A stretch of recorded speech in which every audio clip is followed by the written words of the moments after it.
नमस्कार, मैं करमपाल। ये बिटिया देख रहे हैं, ये है निकिता राव। भारत की रहने वाली है। बहुत ऊंचे सपने देखे थे, बहुत ऊंची उड़ान भरनी थी और अपने सपनों को पूरा करने के लिए पहुंच गई अमेरिका।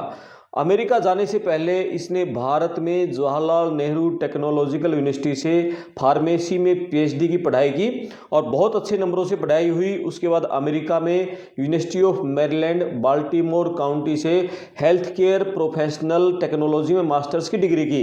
इसके बाद ये हेल्थ केयर प्रोफेशनल के तौर पर नौकरी करने लगी और वेडा हेल्थ में अभी ये डेटा एनालिस्ट स्ट्रेटजी एनालिस्ट के तौर पर नौकरी कर रही थी। और अभी हाल ही में इसको कंपनी में ऑल इन अवार्ड मिला था।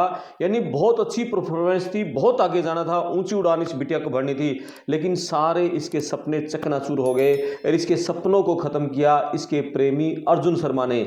मीडिया रिपोर्ट्स के अनुसार जो चंडीगढ़ का रहने वाला अर्जुन शर्मा, वो भी अमेरिका में रहता था, कोलंबिया में, और इन दोनों का आपस में प्रेम था। और अभी ये बता रहे हैं कि मीडिया रिपोर्ट्स के अनुसार उनका प्रेम भी, अभी रिश्ता अलग हो गया था, लेकिन फिर भी ये दोनों साथ साथ थे। तो अर्जुन शर्मा ने 2 जनवरी को पुलिस में रिपोर्ट दर्ज करवाई कि उसकी जो पूर्व प्रेमिका है, उसकी जो गर्लफ्रेंड है निकिता राव गोडीसाला, जो कि इंडिया के तेलंगाना के आंध्र प्रदेश की रहने वाली, कि वो 31 दिसंबर को उसने देखी है और 31 दिसंबर के बाद उसके फ्लैट पर उसने देखा, उसके बाद वो गायब है। 2 जनवरी को रिपोर्ट दर्ज करवाई और रिपोर्ट दर्ज करवाते ही वो इंडिया भाग गया अर्जुन शर्मा। तो 3 जनवरी को पुलिस ने जो अर्जुन शर्मा का कोलंबिया में ट्विन रिवर्स रोड पर जो उसका फ्लैट है, वहां फ्लैट की तलाशी ली तो वहां निकिता राव का शव मिला। और पुलिस हैरान रहेगी, उसके शव पर चाकू के बहुत ज्यादा वार किए हुए थे, यानी खून पूरा बिखरा हुआ था और चाकू से वार थे। पुलिस ने तुरंत जो भारतीय पुलिस अधिकारियों से संपर्क किया तो इंटरपोल पुलिस की मदद से, जो अमेरिकी और इंडियन सुरक्षा एजेंसियों की मदद से उसको गिरफ्तार कर लिया तमिलनाडु से। वो 2 जनवरी को उसने गुमशुदगी की रिपोर्ट दर्ज करवाई। 2 जनवरी को इंडिया भाग गया, अमृतसर एयरपोर्ट पर उतरा। उसके बाद वो छिपने की कोशिश कर रहा था और वो पहुंच गया तमिलनाडु। लेकिन इंटरपोल पुलिस ने उसको, जो भारतीय पुलिस की मदद से, उसको तमिलनाडु से गिरफ्तार कर लिया। अब उसका प्रत्यर्पण किया जाएगा अमेरिका में और कोलंबिया की जो पुलिस है वो उससे पूछताछ करेगी, वहीं उसका केस चलेगा। आगे की जो सजा सुनाई जाएगी वो भी वहीं अमेरिका में सुनाई जाएगी। अर्जुन शर्मा ने जिस जघन्य तरीके से निकिता राव की हत्या की है, तो अमेरिका पुलिस ने उसके खिलाफ फर्स्ट डिग्री सेकेंड डिग्री के आरोप में केस दर्ज किया है। और अधिकारियों को शक है कि 31 दिसंबर की शाम को 7 बजे अर्जुन शर्मा ने निकिता की हत्या की है। और इसके बाद फिर 2 दिन तक वो इस उधेड़बुन में लगा रहा कि उसकी डेड बॉडी को कहाँ वो शिफ्ट करे, कहाँ गायब करे, लेकिन शायद वो इसमें सफल नहीं हो पाया। और इसी कारण 2 तारीख को उसने गुमशुदगी शिकायत दर्ज करवा दी और उसी दिन वो फिर छोड़ गया वहां से। तो इंडिया की जो एम्बेसी है अमेरिका में, उसने भी निकिता के परिजनों से संपर्क किया है और उसने एक्सपर्ट ट्वीट कहा है कि वो पूरी तरह से मदद करेंगे घर वालों की। यदि घर वाले कहेंगे कि इसको डेड बॉडी को इंडिया लेकर आना है तो उसमें मदद करेंगे और अंतिम संस्कार घर वाले ये सहमति दे देंगे कि वहीं अंतिम संस्कार कर दीजिए, तो उसके लिए भी फिर इंडियन एम्बेसी जो भी है मदद के लिए तैयार है। और अब पूरी जो हमारे इंडिया के जो बच्चे हैं, जो लड़कियां हैं, अब 2-3 साथियों से जैसे बात हो रही है, वो सहमे हुए हैं इस तरह की घटनाओं से कि ये क्या घटनाएं हो रही हैं। मतलब आगे भी हम दिखाएंगे, अगली खबर भी है, उसमें भी 2 लड़कियों की मौत हुई एक दूसरी खबर में भी। तो इन तरह के हादसों से जो लड़के हैं, वो बच्चे हमारे घबराए हुए हैं और कहीं ना कहीं एक सदमा तो लगता है, पेरेंट्स को भी चिंता हो जाती है। यानी एक की हत्या की खबर सुनते हैं तो और दूसरों के जो बच्चे गए हुए उनको भी कहीं ना कहीं डर लगता है।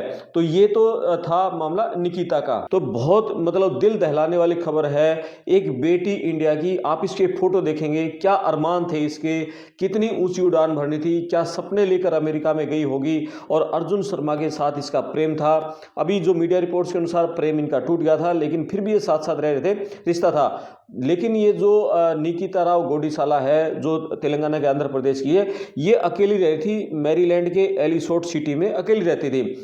और अर्जुन शर्मा का जो घर है वो कोलंबिया के ही ट्विन रिवर्स रोड पर उसका फ्लैट था, वहां ये रहता था। तो ये 31 दिसंबर को नए साल पे ये पार्टी वार्टी करने के लिए शायद वहां मिले होंगे। वहीं आपस में कोई झगड़ा विवाद मनमुटाव किस बात पर हुआ है तो 31 दिसंबर शायद उसी दिन फिर इसने उसका मर्डर किया है। और उसके बाद फिर 2 जनवरी को इसने मतलब पुलिस में रिपोर्ट दर्ज करवाई है और उसके बाद फिर ये इंडिया भागा। यानी इसने बचने की पूरी कोशिश की, अमृतसर उतरा, अमृतसर से फिर ये चंडीगढ़ में घर जाने के बजाय तमिलनाडु पहुंच गया, यानी पुलिस की नज़रों से पूरा बचने के लिए। अब क्या मामला है, क्यों इसने उसकी हत्या की, क्या बीच में दोनों के विवाद हुआ? इतनी इंटेलिजेंट लड़की, इतनी बढ़िया परफॉर्मेंस उसकी थी, ऑल इन अवार्ड कंपनी से मिला था, डेटा स्ट्रेटजी एनालिस्ट के तौर पर काम करी थी, लेकिन उसके सारे सपने अर्जुन शर्मा ने चकनाचूर कर दिए। अर्जुन शर्मा वहां क्या कुछ कर रहा था, अभी इसकी पूरी जानकारी नहीं मिल पाई है।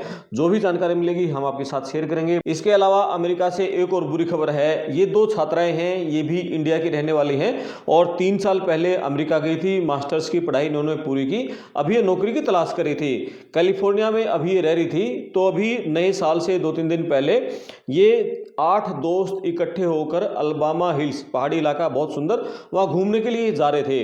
तो 8 दोस्त 2 कार में सवार हो गए, 4 एक में 4 एक में।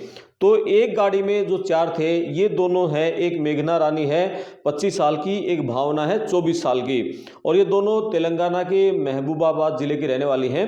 तो जैसे ही ये वहाँ अल्बामा हिल्स इलाके में, पहाड़ी इलाके में जा रहे थे, तो एक मोड़ आया, उस मोड़ पर इनकी गाड़ी का बैलेंस बिगड़ गया और एकदम खाई में जा गिरी, और खाई में गिरते ही ऑन द स्पॉट मौके पर ही मेघना रानी और भावना की मौके पर मौत हो गई, और जो 2 और इनके साथी थे वो गंभीर रूप से घायल हैं। तो इसके बाद जो भारतीय दूतावास है वो प्रिजनों से संपर्क में है और प्रिजनों से बातचीत कर रहा है कि दोनों की डेड बॉडी प्रिजन कहेंगे तो इंडिया लाई जाएगी, नहीं उनका अंतिम संस्कार वहीं किया जाएगा।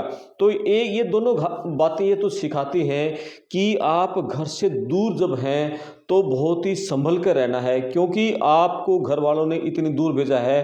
तो कितने सपने घर वालों के होते हैं अपने बच्चों से, और बेटियां तो माँ बाप के और ज़्यादा नज़दीक होती हैं, और 3 बेटियों की जो दर्दनाक खबर है, तो उनके घर वालों के साथ क्या बीत रही होगी, मतलब वो घर वाले ही समझ सकते हैं, और क्या सपने इन बेटियों के रहे होंगे। मतलब एक है ना, घर में आज भी इंडिया में बहुत सारे गांव में ऐसा माहौल है कि बेटी को गांव से शहर में भी पढ़ने नहीं भेजते, और इनके घर वालों ने अपनी बेटी के सपनों को पंख लगाने के लिए इंडिया से अमेरिका भेज दिया इतनी दूर। तो क्या सपने इन बच्चों के रहे होंगे, क्या सपने इनके पेरेंट्स के रहे होंगे। तो यानी कि बहुत ही संभल कर रहें, और जिस तरह से जो निकिता राव का हादसा हुआ उसको बहुत संभल कर रहना चाहिए था, इंसानों को समझने की कोशिश करें क्या उसकी नीयत थी अर्जुन शर्मा की। इसी तरह ये दोनों जो लड़कियां थी बहुत ही संभल कर, मतलब ऐसे रास्तों पर ना जाएं तो सही ड्राइवर अपने बेसिकली से साथ ले लें, खुद ड्राइविंग ना करें, क्योंकि आप दूसरे देश में हैं, वहाँ की ड्राइविंग यहाँ की ड्राइविंग में फ़र्क है। हालांकि ये बताते हैं कि अमेरिका की ड्राइविंग इंडिया के मुकाबले बहुत ज़्यादा सेफ है, लेकिन कहीं ना कहीं एक छोटा सा हादसा है वो आपकी पूरी ज़िंदगी को ली लेता है। तो ये 2 बहुत तीनों बड़ी बुरी मतलब बेटियों की और ज़िंदगी से हाथ धो गई। बहुत बुरा लग रहा है। आप अपने कमेंट्स करें और कमेंट्स करके दोनों बेटियों को श्रद्धांजलि दे सकते हैं। मैं आपका दोस्त करमपाल, धन्यवाद।